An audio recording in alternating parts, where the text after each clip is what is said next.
What's going on, everybody? We're back here on Thursday. It's Falcons Daily. I am CG, Craig Green, your host, and appreciate all of you checking us out through these first 100 episodes. We are on episode 101 today. If you missed episode 100 yesterday, go ahead and check that out. It's right there on the Falcons Daily homepage. And thanks again to all nearly 1,300 subscribers right now. Appreciate all of your energy and your passion for Falcons football.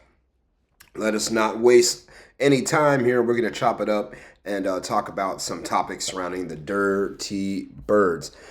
First of which, the Falcons scout team right now has been put together, the practice squad. We have the list of players. It is 16. They're allowed 16 players on the Falcons practice squad. They did not fill all the slots just yet. They have 13 plus an international player on there, and we'll go over the list really quickly for you. Chris Blair, wide receiver, Kobe Bryant, Dylan Drummond, the other wide out, offensive lineman Joshua Gray, safety Ronnie Harrison, cornerback C.J. Henderson, edge rusher Khalid Kareem, Nick Nash, wide receiver out of San Jose State, offensive lineman Brandon Parker, tight end Joshua Simon out of South Carolina, Easton Stick, the quarterback for the Falcons, who pretty much played a majority of the snaps in the preseason and did a really nice job. Defensive lineman Contavious Street, who re-signed with the Falcons in the offseason, and running back Carlos Washington is our practice squad, along with Lenny Krieg, who was added as our international player. He does not count towards the limit for the practice squad, just like he didn't count towards the 53-man roster or towards the actual 90-man roster, that is, when the Falcons brought him in the first place. So we've got 3 spots open on the practice squad. Don't know who could be brought in, don't know who could be taken off. But again, I feel really good about where we stand with some of these players. I mean, some of these guys were the ones who performed the best in the preseason for the Falcons. So I feel that this practice squad that we've set up here has been pretty strong. So good job by the Falcons front office to identify talent and keep some of these guys in the building. Now, the kicker to all of this, the caveat, is that any team from the NFL can sign any one of our practice squad players so long as they put them on the 53-man roster. So that's one thing you'll have to keep your eyes open for is there any movement, any movers, shakers, things like that? Who needs some help at what positions? And will they go searching around in practice squads to find tape on guys who perform? And you'll see with the Falcons, some of these guys actually did a nice job performing in the preseason. And I think that we may not keep this exact same practice squad throughout the remainder of the season. Yesterday, on Wednesday, we saw Kyle Hamilton of the Baltimore Ravens, a safety for them. He got paid, not only paid, he got pizzade, okay? My man secured the bag, got a $100 million contract extension, adding another 4 years onto his deal. And deserving for Kyle Hamilton. He's been a very good player since he came into the league. Immediate starter out of college for the Ravens, and so far is one of the anchors of that defense after the Ray Lewis, Terrell Suggs, Ed Reed era has ended. But looking here in Atlanta, we've got our own heralded safety, our own guy that is uber beloved and makes a lot of plays, and that is Jesse Bates III. Does JB3, should he be the highest paid safety in the league based on what he's done? I mean, you look at what he's done here with the Falcons. I mean, in the first 2 seasons, 10 interceptions, 7 forced fumbles, 2 pick sixes. I mean, he's always involved, and he's always got his hands in the mix. So I don't know about the highest paid, but he definitely should be top 10, and he is top 10.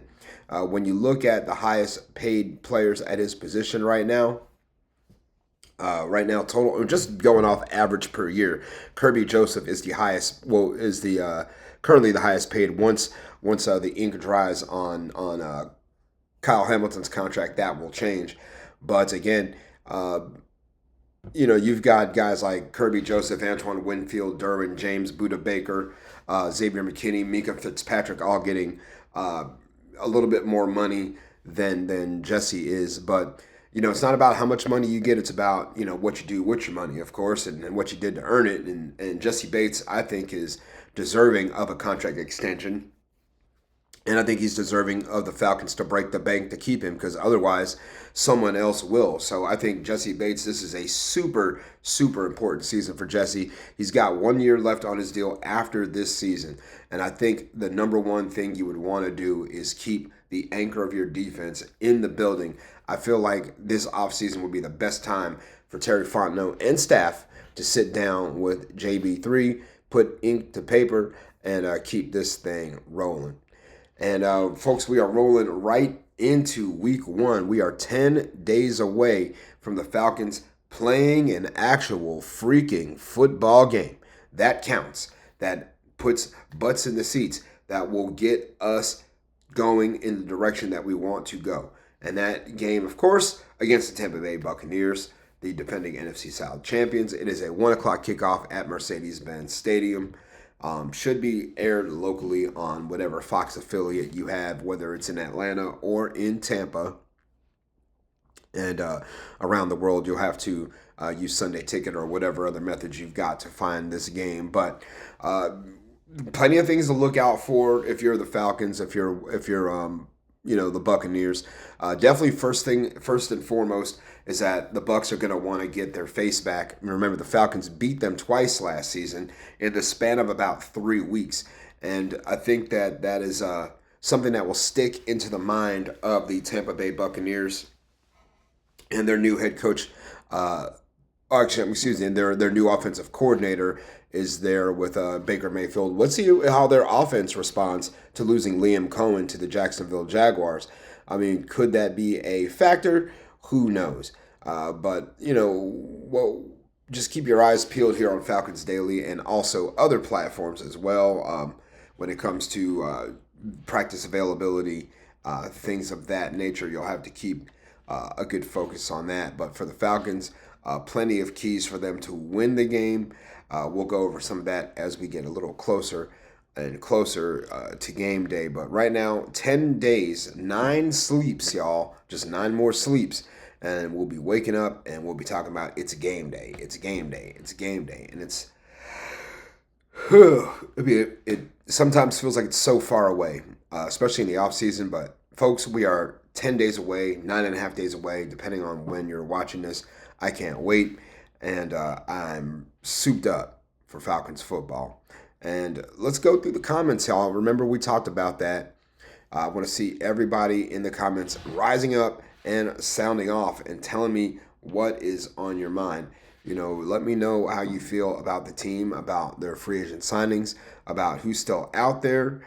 Just give me an idea of the pulse of my Falcons family. Let me know what you guys are thinking. Looking here, we got a few comments right now. Let's see. Jeff Holton, 1225, shocked that Chris Blair didn't make the 53 or street. Seems like we're a little light on the D-line. Agreed. I think we're light on the D-line a little bit. But, that's why I mentioned yesterday Shy Tuttle might be a good guy to bring in because, again, familiarity with Terry Fontenot. He can stay right here in the NFC South and take his frustrations out on the Saints and the Panthers twice a year if he would like to. Also, looking here at the comments.